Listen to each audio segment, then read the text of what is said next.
Hi guys, the Metal Maniac back again, and in this video I'm going to be doing a review of the album Sermons of the Sinner by KK's Priest.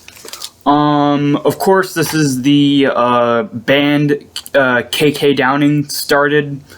He was in a retirement for a while. He came out of retirement fairly recently, and then he got this band together, and they just put out their, debut album. So, before I get into all of it,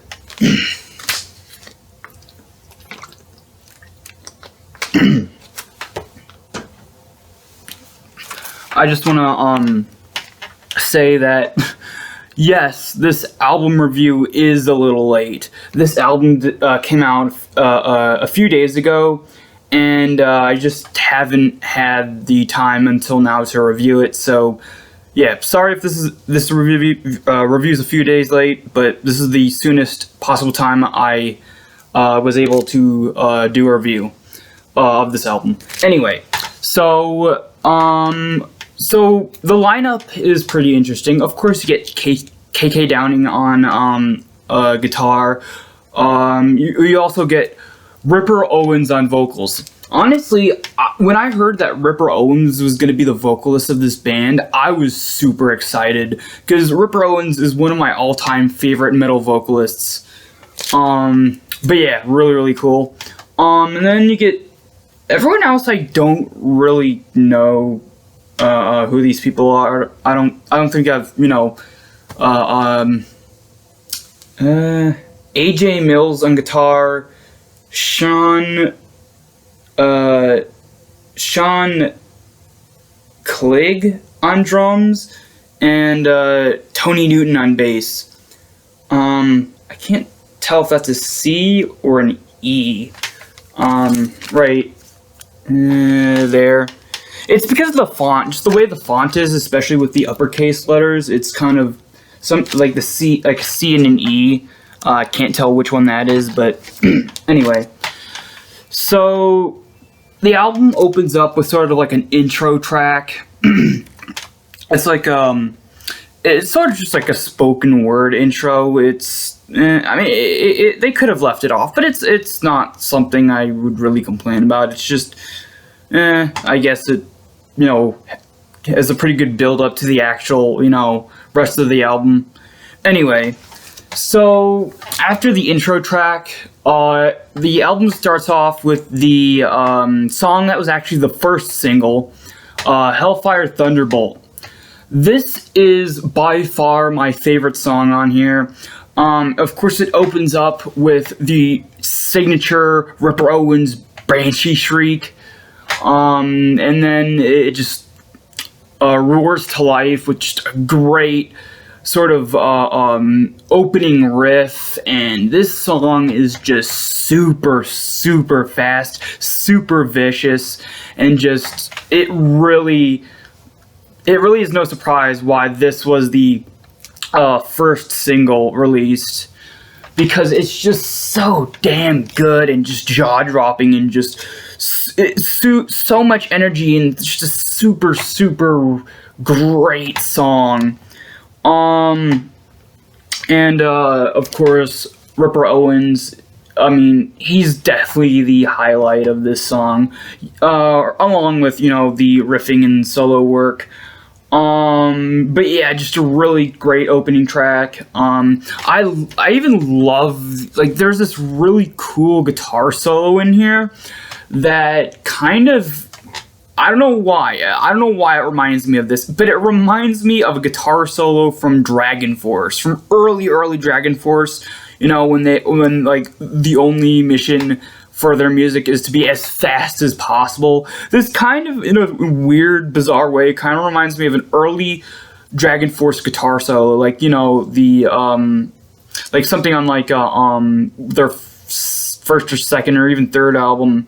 But yeah, great, really fast and just great solo. Also, the solo work, like, it's one of those double solos, that, Judas Priest and a whole bunch of classic traditional heavy metal bands are known for, where they have like two guitarists doing the same sort of like half and half. Like one guitarist is does one bit and then the other half, but it's not like the battling kind. It's like them actually doing the same solo at once, so it's like it has a lot more depth to it, I guess.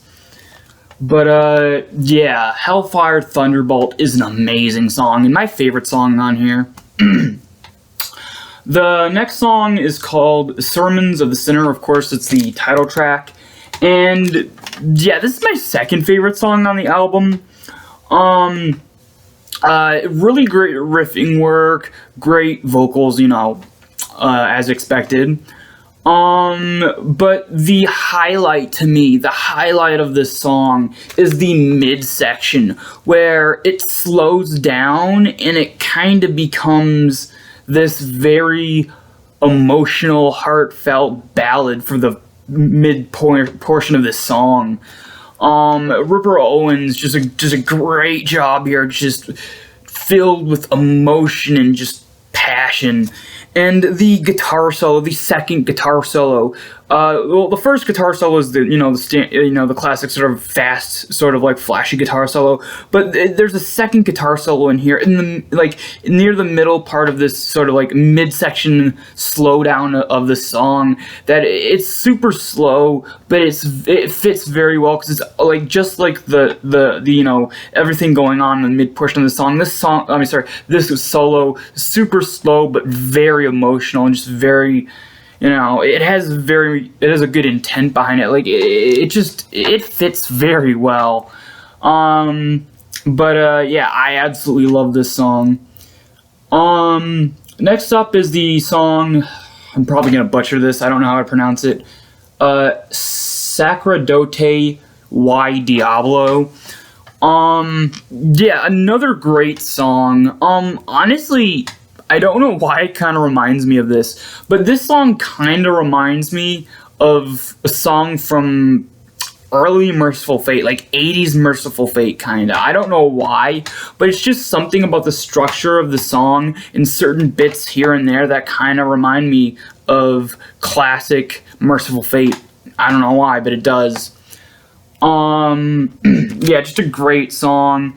Overall, and I really like it. All right, so the next song is called "Raise Your Fists." It's just a classic, sort of like old school sounding song here.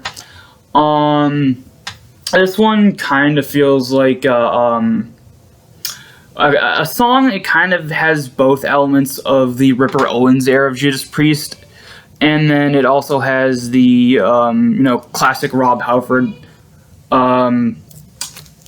style with it as well.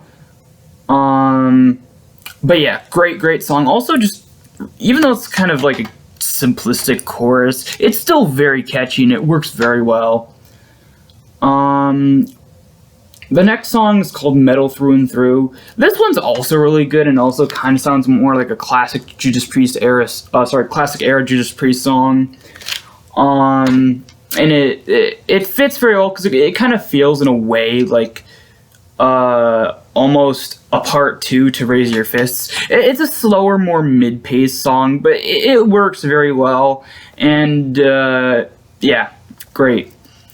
The next song is called Wild and Free. Now this one, Wild and Free, kind of sounds like early, like, 80s Judas Priest, kind of like, this song would definitely fit well in, like, albums like, British Steel or, Point of Entry, even.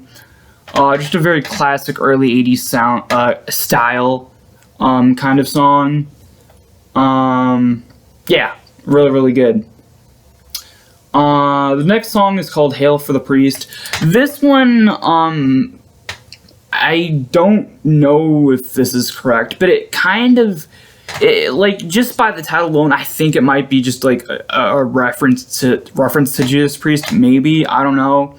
But the intro bit, like, it's sort of melodic, but it has, like, references to 2 different Judas Priest songs, like, I can't remember how it goes, but like, hold on, let me get this out. I need to check this for reference.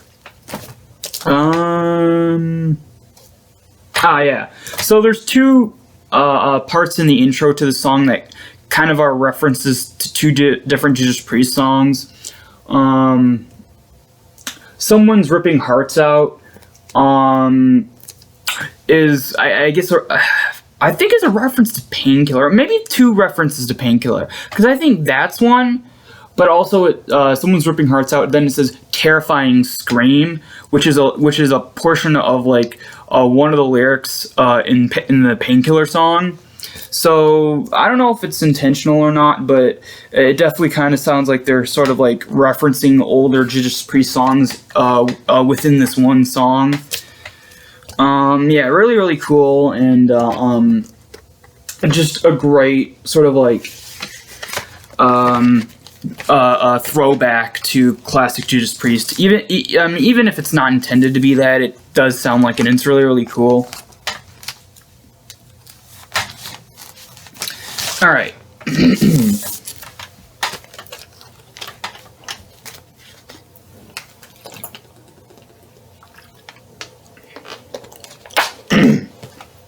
All right. So, the last song on the album, or technically last song, the last song on the album is called Return of the Sentinel. And this is a clear-cut reference to the song The Sentinel. In fact, it is a sequel to that song. Yeah, it's a sequel to the classic song The Sentinel, which is cool because The Sentinel is actually my favorite Judas Priest song of all time. And to have a sequel to it, even though it's years and years and years later, like decades later, it's still really, really cool to have a sequel to such a great epic song. This is also another epic song. And it still follows the story of course, of the Sentinel.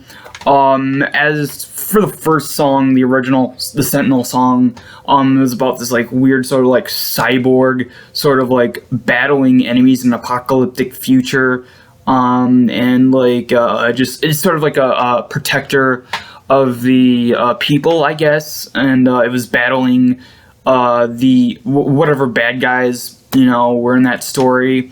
It was kind of vague on what was going on, but it was enough to know sort of like a rough idea of the overall story. But this song, as I said, it's a sequel. It's basically the song where like the Sentinel's back to protect the city or world again, and the Sentinel is getting older, and he's not in his prime anymore, and he's sort of worn down, and he goes out for battle, and, well, shocker, he dies. The Sentinel dies, which is kind of a sad ending, but kind of fitting in a way, considering that, I guess because, I don't know, it feels like it's a fitting ending considering that because KK Downing isn't in Judas Priest anymore, it's sort of like a last sort of like hurrah of sort of like a reference to Judas Priest, like almost like he's closing the chapter, like he's closing the chapter, ending off the Sentinel story, and like it's sort of like a representation of him closing out his chapter with Judas Priest once and for all, and starting a new, of course, starting with this new band he's created. But yeah, just a really, really great song. Great way to end the album, technically speaking, because there is a bonus track called Brothers of the Road, and believe it or not, I didn't realize that the vinyl version didn't have it as a main track. The first version I heard of this album was uploaded to YouTube literally the day after the album was released, and it was a CD. The CD version I heard uploaded to YouTube, and it had Brothers of the Road as a main track in the track listing. So I was like, all right, whatever. So when I went to listen to this album, when I first got it, I put it on, and I'm like halfway through, no, more than halfway through, I get to Hail to the Priest. I'm like, wait, did I miss Brothers of the Road? Did I just not realize that played, and so I actually went back. I sort of like picked up, the needle of my record player, played it back, and no, Brothers of the Road wasn't on there. I'm like, what the hell? So then I finished the album, and I'm just like, sort of like wondering, did I get a botched copy of this album? And then I look on the back, and I'm like, wait, it says companion CD bonus track, and I'm like, what? And at this point, I already had most of the stuff out of the case, but I guess the CD was still in here. I didn't know it came with it. So I picked up the case, and the CD slid out. And I'm like, oh, there's a CD to here. And yeah, the CD comes with it as well. But like, the CD is also the full album, but it has Brothers of the Road in the main track listing. So I don't know what the hell happened. I don't know why these guys thought to have the CD, okay, have the CD normally, have Brothers of the Road in the main track listing, it'd be a normal track listing. But I don't know why for the vinyl version they decided to exclude Brothers of the Road and make it a bonus track on a separate CD that also is technically the full album. Just a weird choice, and just it kind of a little bit offsets the flow of the album, because Brothers of the Road definitely should be on the main track listing here. But it's just something I noted. Oh, Brothers of the Road is a great song. It kind of feels like, it's kind of a similar song to Raise Your Fists. Yeah. So, before I get into my final thoughts and my rating of this album, I want to, go over the artwork really quickly. The artwork is kind of your typical, I guess, in a way, your typical modern heavy metal album artwork, where you get a photograph, and then like the background isn't like drawn. It's actually, it almost looks computer generated. Of course, in the front, before you get a KK Downing, like with his head down and like monk's robes, holding sort of like some kind of like scripture or something, some kind of like old, almost like a spell book looking thing. And then in the background you get sort of I think it's like a lightning storm, but it's like orange for some reason. Really cool coloring though. I really like it. And then you get like a lake, like he looks like he's standing in a lake. You can't really see it because of the glare. Hold on. There we go. He's sort of like standing in a lake. And then you get the logo, which kind of reminds me in a way of the Judas Priest logo from the Ripper era. Kind of has that like look to it. And then on the back, of course, you just get this not really anything other than the track listing and the names of the band members and their pictures. The back of it kind of has this weird sort of like old leather-bound book kind of look to it.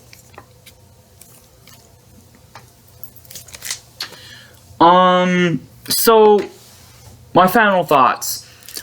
Oh my god. I really love this album. Now, honestly, when I first heard the singles to this album before the album was ever released, like the first one I heard, of course, the first one that came out was Hellfire Thunderbolt, and I loved that one. I loved it even then, but oddly enough, the next couple singles that came out, Sermons of the Sinner, the title track, Raise Your Fists, Brothers of the Road, I didn't really care for it. Even the Return of the Sentinel, I was just like, man, I don't know, this isn't doing anything for me. I know, that's odd, but when I heard this album in full for the first time, it finally clicked. Like, those songs and everything else clicked. Like, this is one of the albums that I don't understand why they had to release singles, considering that this is an album that doesn't work well as single songs. It works a lot better as a cohesive full album from when you listen to it, like front to back instead of like individual songs. It just works better like that. And you know, again, I listened to this album in full, and I finally got it. Like, okay, this actually is really, really good. The songs that I didn't like before, I like now, because they're more. It's sort of a cohesion now, you know, instead of just random songs. The musicality on here, for the most part, kind of reminds me of Firepower, you know, Judas Priest's latest album. But like a couple of songs kind of like, again, Sacradote Y Diablo does sound like a little bit of classic Merciful Fate to me for some reason. And a couple, like one or two others sound like early 80s Judas Priest, but majority of it, like I said, sounds like Firepower, which is not a bad thing. I love Firepower. It's one of my favorite Judas Priest albums. But yeah, I absolutely love it. Vocal-wise, Ripper Owens still has amazing vocals. Like, yeah, I think, I don't know how old he is now, but yeah, sure, I think he's, like, he's it's a little different now. Like, if you go back and listen to the, you know, the Ripper Owens era of Judas Priest, he did like either extreme highs or growly lows, and there wasn't really a middle ground he did. But listening to this, I think it sounds like he did find his mid-range vocals. Like, it took him a while, but I think he really sort of like added to his vocals even more so, because he shows, like, I have listened to a couple other things he did after he left Judas Priest, and you could kind of hear the evolution of him, you know, sort of like tailoring his vocal style, sort of like, you know, adding things here and there and sort of changing things up. And this album really shows that he's sort of like, by now in his career, has very much perfected his vocal style. Like, he could do highs, he could do lows. Now he can even do sort of like the mid tempo vocals really, really well now. And he can do highs without going super high. Like, he can control, like, if back in the day, if he did high, he did only super, super high. But now he could do super high vocals, but also lower them a bit and sort of like tweak them. Yeah, I think his vocals just get better with age. As for musicality, the guitars, oh my god, the guitars are so good. That's, you know, half due to, of course, KK Downing, but, you know, and then AJ Mills does a great job as the second guitarist. And then, of course, I mean, the bass on here, it's noticeable, but it's not something you really sort of, like, are drawn to as much as the vocals and guitar and somewhat the drums. The drums are good too, but the vocals and the guitars are the highlight of the musicality on here. In terms of the production, it's good. I mean, it's good for the most part, but I do think it's a teeny bit too flat sounding. I know I think it's just a minor nitpick of mine, but it does kind of sound like the vinyl was. The audio from the vinyl was actually sourced from the CD version, instead of, you know, having it from the actual original, you know, studio recording tapes. But again, it's a minor nitpick. I'm gonna give this album a 9 out of 10. Again, the only issues I have with it is the fact that Brothers of the Road isn't on the main track listing, and like I said, the audio is, you know, a little bit too flat at times. But other than that, I absolutely love this album, and it's definitely something that I will definitely play again and again and again. It's just so good, and actually a really fun listen too. But yeah, 9 out of 10. Alright, so that's it for this video. Hope you guys enjoyed, and we'll see you all next time.